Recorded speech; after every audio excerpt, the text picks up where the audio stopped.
दरवाजा खोल भी की तोड़ दे। कमीने, लगता है तू फिर पी के आया है। नहीं मेरी जान, मैं पी के नहीं बल्कि एक बोतल लेके आया हूँ। लगता है तू ऐसे नहीं मानेगा। हाँ कमीने, आज तुझे मैं पक्का लतियाऊंगी। ऐसा मैंने क्या कर दिया है जो तुम मुझे लतियाओगी? क्योंकि तुम रोज पी के आते हो। अरे मेरी जान है, आज मैंने थोड़ी पी ली है, इसीलिए तो आज धोती तेरी गीली है। हुई क्या बात मेरी डार्लिंग, बताओ ना। चलो रहने दो, ज्यादा मस्का तुम लगाओ ना। अरे मेरी जान, हम शराब के दीवाने हैं। मैं जानती हूँ आप तो बड़े सयाने हैं। आज ये दारू पीते ही मुझे चढ़ जाती है। पीने वालों को गवर्नर यही बनाती है। मैंने दारू को अपनी जिंदगी बनाया है। कहाँ से मन में तेरे ये ख्याल आया है? और इसी शराब ने जीना मुझे सिखाया है। अरे तू अपने पैसे का नहीं पी सकता है, तुझे किसी और ने पिलाया है। अरे ऐसी कोई बात नहीं है जाने मन। और जिंदगी के सही जिया बधानिया,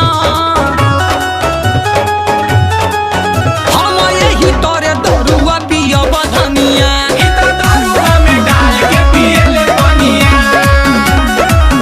अरे मारी मारी तोहर के सुधार देबो हो, तोहर पानी भर में नसाबा उतार देबो हो।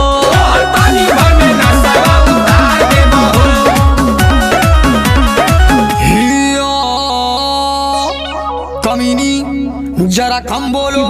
राजा हो पियले में कवन मजा तू पावेला। एक पियले के बाद स्वर्ग नजर आवे। जब तू चट्टे पैदा कैला उसका करी है।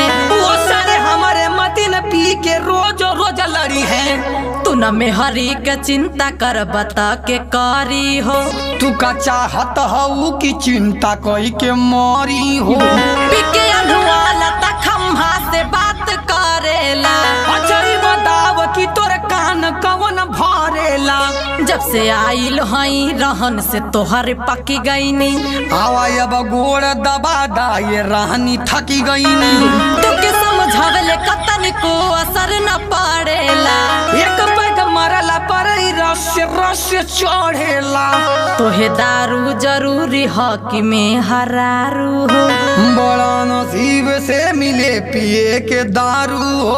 हमरे फेरा में जे रहा बात ठीक ना होई।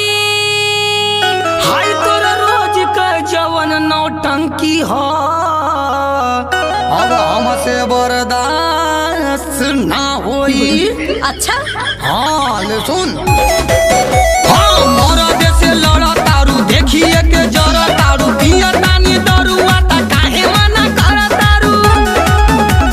पी के रोज आवा तारा नखरा पसारा तारा। बना रे के लेखा आई मुहावा बनावा तारा। हाँ तो तोहारा के कुछ ना दिहा बथनिया। काहे काहे न देबो?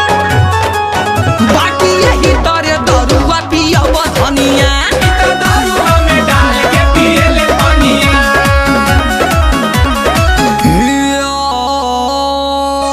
अरे पिया कड़वा बोलते काहे ना? अरे ई बताओ कि पिया कड़वा के कहली हो।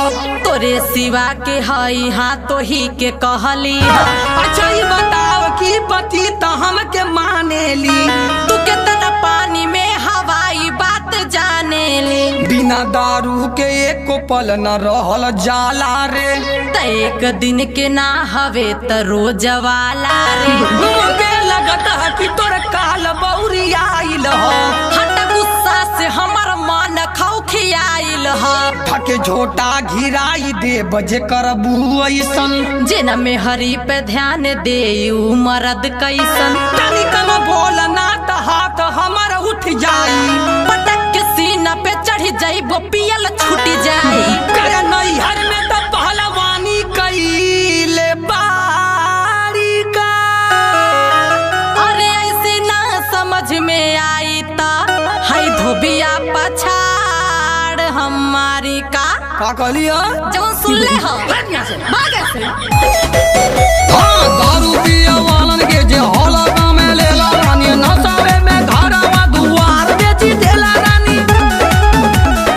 इहे कुल कारा बातू बात नहीं माना बातू अपना में हरिया के दारू पी के मारा बातू।